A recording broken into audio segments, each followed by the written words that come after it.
Hello, friends. This is Dave Hurwitz, executive editor at ClassicsToday.com, here with classical music's most powerful, quiet climaxes. Yeah, oh boy, these are amazing. And we're up to number 12 in this series, which I think is pretty cool. Of course, we could do billions, and we probably will. And hopefully more people will watch them as we go, because I think this is really a wonderfully revealing way of listening to music and approaching some incredible moments of gorgeousness and expressive depth. We all want depth, don't we? Yeah. So today we're talking about, Elgar's Enigma variations. Enigma. Oh, yes, the Enigma that no one's figured out yet, by the way, although some people have claimed to. But there's no consensus about what the Enigma is, about the Enigma variations, and we don't have to get into it. Well, all we need to know is that there is a theme followed by 13 variations, and the last of which represents the composer himself. Each one is a person, a friend of Elgar's, and I know what you're thinking. You're thinking, oh, he's going to do Nimrod, which is variation number 9. That's the one. It's an adagio. It's incredibly beautiful. The opening is intimately hushed and profound as music can be. It rises, admittedly, to a glorious climax with the full orchestra going crazy, but then immediately gets back down to the soft, hushed dynamic of the opening. So you could argue, especially since it is widely regarded as the emotional heart of the entire piece, and one of the longest of all the variations, that is the quiet climax I had in mind. But it's not. It isn't. The quiet climax I had in mind is the second to last variation, the Romanza. And, Romanza seems to have a meaning here similar to what it did in the slow movement of Vaughan Williams' Fifth Symphony that we approached earlier in this series. Not about love particularly, but about a certain depth of feeling. I'm not saying it's as profound as Nimrod. Yeah, it is. It really is. Why should something have one quiet climax? And that's not even a quiet one, Nimrod. This variation is entirely quiet. There's only one almost climax in the middle, a really cool, spooky, dark one that hints at mysterious evil forces before immediately backing off. Oh, it's so cool. But this variation supposedly represents, let's see, what was the babe's name? It was Lady Mary Lygon, who was going to Australia on a boat. And she was a dear friend of Elgar, and he tried to represent her absence, his feeling about her departure. So it's a gentle sort of barcarolle-like thing. You hear, the soft sea breeze in the opening. It's mostly a clarinet solo. And then all of a sudden the music becomes very still, and a timpanist makes a roll with snare drum sticks. In Elgar's day, it was done with 2 big pennies put on the drum.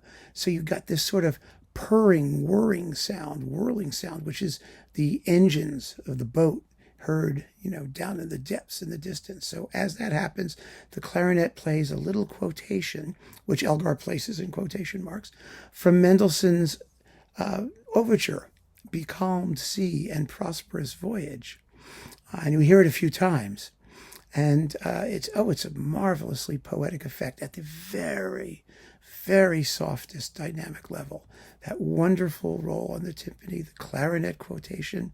And then, after hearing that a couple of times, the orchestra picks it up in a slow crescendo under a tremolando ostinato of the violins. Do, do, do, do, do, do. And the orchestra goes, yeah, da, da. In a minor key. Very, very gripping and dark and frightening just for a moment.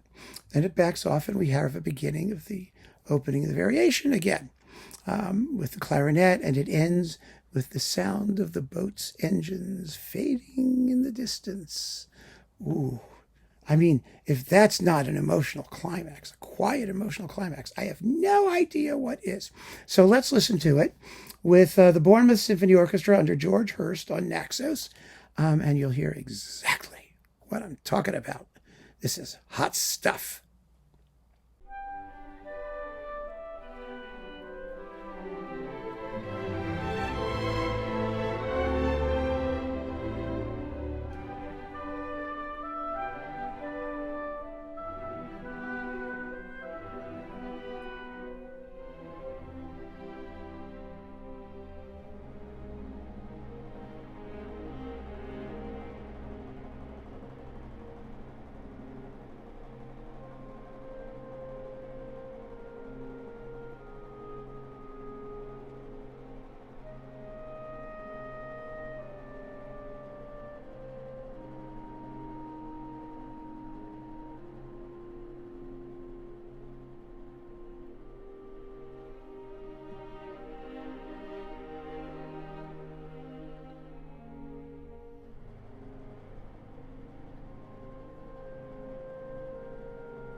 Elgar was, in fact, a master of the quiet climax.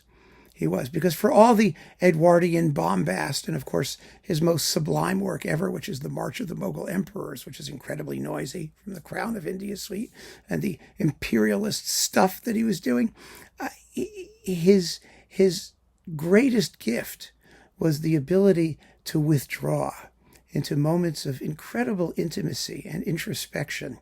And they happen all over the place throughout his all throughout his work, and they're inexpressibly moving. And this is one of those moments. Nimrod is too, by the way, but I think this one is really, really special. And I hope you agreed. So keep on listening, friends. Thanks for joining me. Take care.